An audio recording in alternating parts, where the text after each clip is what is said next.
Você tem pontos a acrescentar Cara, também? eu tava lembrando enquanto vocês falam, que a gente tava falando sobre a previdência social. Sim. De repente você perguntou pro Vitor, qual foi a pergunta exata mesmo? Foi Sobre os fundos. Sobre Qual que era a benefícios que uma vantagem? pessoa As teria. benefícios que uma vantagens. pessoa teria ao investir num bom fundo e tal. Aí eu tô lembrando de quando eu comecei a trabalhar no mercado financeiro. Cara, devia ser, assim, eu devo ter entrado ali em 2008 para 2009. Aí eu virei um assessor de investimentos, numa época onde não existiam ainda fundos para distribuir em plataformas como a XP, não existia isso. Então era só ações, era basicamente operações. Então a gente ficava comprando e vendendo ações. E um assessor de investimentos nem era chamado de assessor, era chamado de agente autônomo, não é? E a gente ganhava dinheiro em cima de uma coisa chamada corretagem. Corretagem era assim, quando o cara comprava ou vendia uma ação, o cliente pagava uma taxa. E naquela época a taxa era muito alta. Na verdade, não vou dizer que era muito alta, só não acho que compensava para o cliente naquela época. Era uma taxa de 0,5% sobre o volume operado. E aí o agente autônomo ele tinha um incentivo a fazer o cliente ficar girando seu capital. Operar mais. Então, quanto mais ele operava, mais dinheiro eu ganhava. Eu tinha esse incentivo. Então, quando eu entrei como um cara muito jovem, um cara que não tinha discernimento em nada das coisas. Então, para mim, o meu trabalho era fazer a pessoa operar muito. E eu lembro que eu tinha uma crise. Eu lembro que, talvez depois de alguns meses assim, eu comecei a fazer conta, aí eu fui lá e percebi que os clientes estavam pagando muito. E aí eu não lembro agora do número, mas era coisa bizarra, tipo 5% no mês de corretagem. Eu falei, cara, não dá pro cara, no longo prazo, ficar rico assim. É capaz que eu fique e o cara não. E aí eu lembro que eu tinha uma crise muito grande. Aí eu conversei com uma pessoa que era sócio do escritório. Falei, cara, o que a gente tá fazendo não sustenta, não faz sentido, isso aqui não é um negócio e não sei o que lá e tal. Então foi o primeiro momento que eu comecei a me questionar. Eu falei, cara, isso aqui não faz sentido. Não tem futuro pro cliente esse negócio. E aí foi quando eu tinha uma crise de identidade naquela época. Falei, cara, não quero mais fazer isso que eu tô fazendo. Eu comecei a focar em ter uma base de cliente por longo prazo. E aí foi quando eu entendi que eu precisava sentar do mesmo lado da mesa que o cliente. E aí eu comecei a ajudar o cara a montar um portfólio de ações, comecei a olhar para o longo prazo. A consequência disso foi eu ganhar muito menos dinheiro na época, mas eu ter uma base também muito mais feliz ao longo do tempo. E aí eu fui descobrindo como funcionava o modelo, né?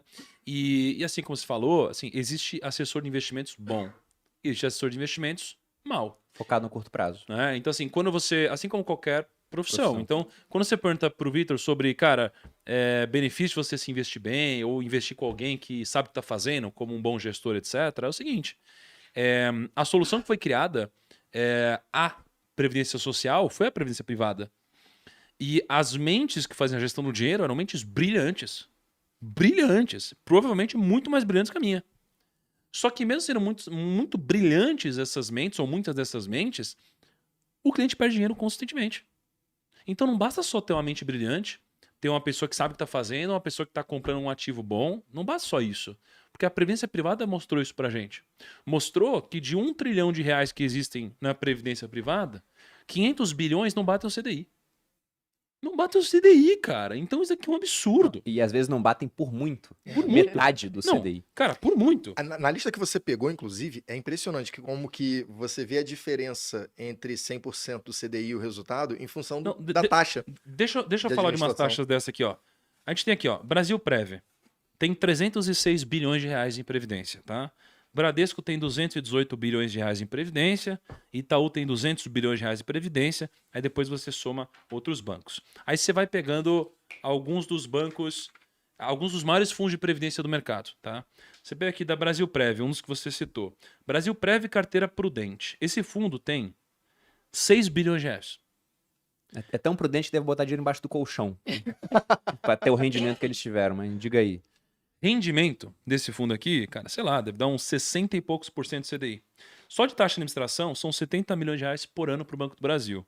Aí você fala, pô, talvez seja legal ser um acionista do Banco do Brasil, porque afinal de contas, se eles conseguem ser tão bons vendedores para justificarem uma aplicação dessa por tanto tempo, cara, por que não ser sócio dos caras, não é? Então é melhor, ao invés de investir no fundo de previdência deles, comprar as ações do banco. Comprar as ações do banco, vai ganhar muito mais. Né? Aí você tem outros bancos, ó, outro da Brasil Prev. Você tem aqui, cara, 60% de CDI, tá? Com 6,3 bilhões de reais no fundo. Mesma lógica. E aí você tem uma cacetada de fundos que a gente levantou. Eu falei, cara, não basta só você ter uma mente brilhante, você precisa ter uma estrutura boa. Então, se você for pegar o fundo da Arca que a gente vai lançar, cara, sem sacanagem, é uma das menores taxas de administração que existem no mundo de previdência. É muito baixo. Por isso que Se, por exemplo, quem está assistindo a gente tem conta, sei lá, XP, BTG, qualquer lugar, e o seu assessor te oferecer esse produto, ele gosta de você de verdade. Porque a gente não dá nada de rebate. É porque assim, cara, é porque a taxa de administração é muito baixa. Então, assim, é como se fosse assim, pô, eu posso te vender um negócio que vai me dar R$1.000, um negócio que vai te dar R$1. Pô, se eu quero ganhar dinheiro, eu vou vender isso daqui. Mas se esse daqui é o melhor produto para você, eu preciso ter amanhã, eu preciso estar pensando no longo prazo. Porque, de fato, é um produto que não vai te deixar rico como assessor. Mas para o cliente vai ser uma boa diversificação, especialmente para quem já tem previdência em algum outro lugar, né? Por isso que eu estava falando, tem o benefício de comprar uma mente brilhante. Mas essa mente brilhante também tem que estar investindo num veículo pensado para o cliente. Taxa de administração baixa, rebate de volta para o cliente, entendeu? Diversificação. Cara, tem que ter essa lógica, entendeu? Por isso que não basta só uma mente brilhante. Eu acho que é bom a gente abordar esse ponto da taxa, até porque eu dei uma olhada aqui Algumas pessoas no chat. perguntaram, Estavam perguntando da Aham. taxa, tanto a taxa que a gente cobra, quanto também uma taxa efetiva no final. Porque se a gente vai usar uma estrutura de fundos, o fundo também tem uma taxa para remunerar a equipe dele. E aí, como eu disse, né, o Thiago ele citou um ponto que eu acho interessante. Tem coisas que não pode falar, tá, Peninho? Só pra você. Não pode? Só pra te... Então Vamos eu lá, passo a eu vou- pergunta da taxa. Eu vou falar aqui o que Coisas pode sigilosas, falar. tá? Eu vou falar o que pode falar e o que não pode. Antes que eu faça alguma besteira. Vamos lá. Não, Por mas favor. só pra deixar claro, nada que seja algo que a gente queira ocultar do cliente. São coisas mais internas, assim. Nada... Mas assim, o que a gente pode trazer de informação em relação a essa questão das taxas, tá? Primeiro que assim, eu estou há 10 anos nesse mercado, conheço muito bem o quanto que é o padrão de rebate para o distribuidor A, B, C, D, X, Y, Z, enfim. Rebate Eu a sei comissão que iria para quem Queria para distribui o quem fundo. investe no fundo, né? É uma comissão para quem vende o fundo, né? Trazendo uma linguagem bem simples aqui, é uma comissão para quem vende. E quando nós somos gestores e vamos alocar nesse fundo, nós também temos direito a essa comissão. Primeira coisa, para ficar muito claro, toda essa comissão é devolvida para dentro do Arca Grão.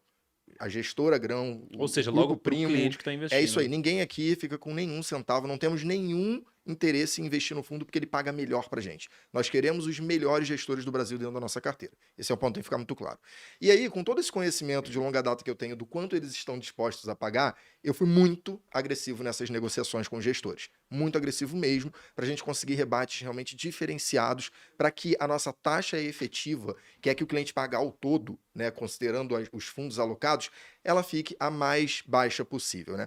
E aí, esse é um valor que a gente não consegue cravar, porque depende do patrimônio do fundo no dia, depende do tamanho de cada um dos fundos, como eles cresceram, como eles diminuíram. Enfim, tem vários dados ali que a gente não consegue dar uma precisão, mas ela vai ficar em torno de 1%.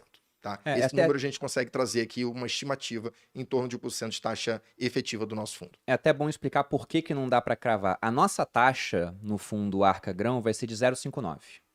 É a taxa que a gente tem. E aí, inclusive, até deixando bem claro, vocês vão ganhar muito dinheiro com esse negócio, né? Como a taxa é muito baixa, a gente não vai ganhar muito dinheiro com esse negócio. Vamos supor que a gente consiga um negócio realmente estrondoso, que seria, sei lá, captar 1 bilhão. Tá? Até dezembro, porque dezembro é um mês que costuma ter uma captação de previdência privada grande, que é quando o pessoal faz o aporte no PGBL para pagar menos imposto. Então a gente consegue 1 bilhão. Se a gente conseguir 1 bilhão, tirando os custos do fundo, que você tem para manter, que tem que pagar taxas também, né? E toda a parte de regulação, o que sobraria na nossa mão seria, sei lá, 0,35, 0,4, mais ou menos. Por aí. Se for 0,35, daria 3 milhões e meio. No ano, né? No ano. É bem pouco. No ano, não é nesse período. Seria em 12 meses com 1 bilhão sob gestão, daria 3 milhões e meio. A Malu falou aqui, é bem pouco, aí o pessoal fala, nossa, é muito dinheiro. Não, Gente, mas eu tô falando pra empresa, grupo Exatamente. primo, né? Não, pensa só uma na turma Grão. do Viver de Renda que dê errado vai dar esse valor. É. Não, porque só na Grão a gente tem quase 30 profissionais trabalhando. Só que não são qualquer profissional, você tem pessoas do nível do Vitor.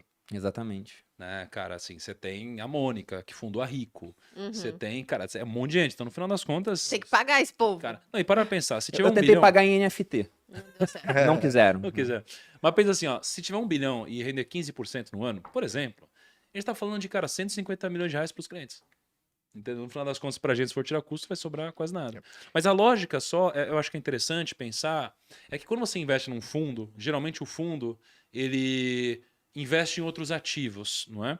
No nosso caso, imagina que o fundo tem uma taxa de administração de 0,59. Aí vai ter um bolo, tem 1 bilhão aqui. Esse 1 bilhão a gente vai investir, por exemplo, 300 milhões em fundos de ações.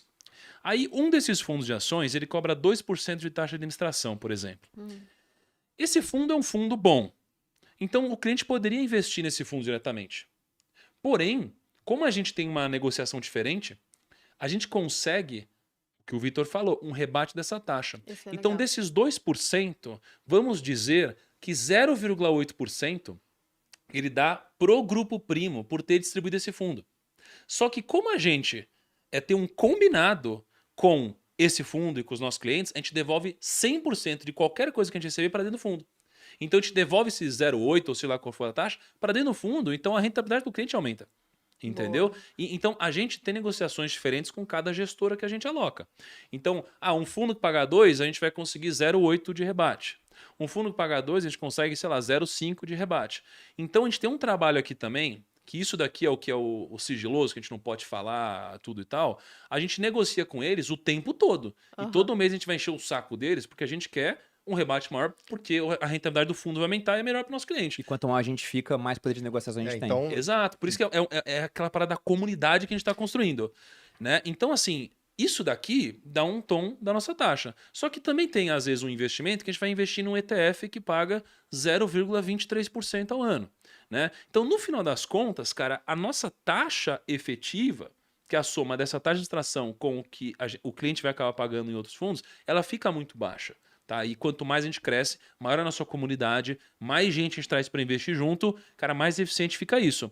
E tem só uma coisa que eu acho interessante ressaltar, Vitor, eu vou passar para você, é que tem fundo que o cliente não consegue investir, Uhum. nem se ele for Porque direto. não é aberto direto para pessoa física. Tá né? fechado. Ou não é aberto, ou o fundo ele é tão bom que, cara, tem tanta demanda que ele cresceu Não- tanto. Não tem mais espaço para mais dinheiro. Exato. Ele fala, não vou abrir mais. Exatamente isso. O gestor fala, eu não quero seu não dinheiro. quero mais dinheiro.